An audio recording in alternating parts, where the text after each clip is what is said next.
Hi mga artista, it's Mia Garcia for this video, another exciting moment. Naks naman yan, when I got this in Taiwan, I'm so really excited.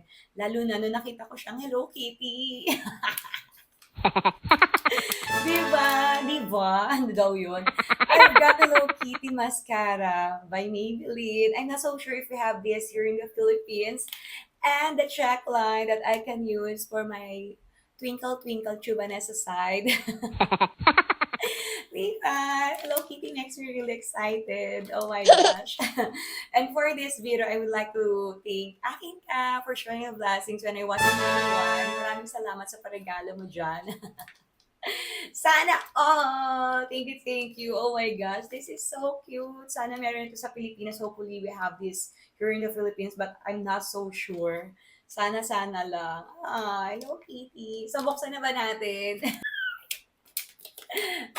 Oh my gosh. Ay, ang cute. May pa Hello Kitty siya dyan. Oh, di ba? Ang cute mo naman, baby girl. I'm a fan of Hello Kitty as forever and ever. Yan natin. Alam mo, you know what?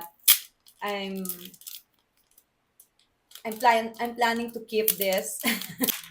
Diba? Kasi pag ginamit mo na siya, pag ay, alasan yung takip. Where's the takip? Where's the cover? Yan. Oh my gosh, sana hindi natuyo. Ay, hindi naman. Oh, you're so cute. Hello, Kitty. Thank you so much. Akin ka sa pag-gift sa aking YouTube live streaming last New Year. Thank you everyone as well. May God be with us always. This 2026. Thank you so much again for still supporting my channel and my YouTube live streaming every Monday to Saturday, 2:30 p.m. onwards. Thank you once again for watching the shorts video. I love you all.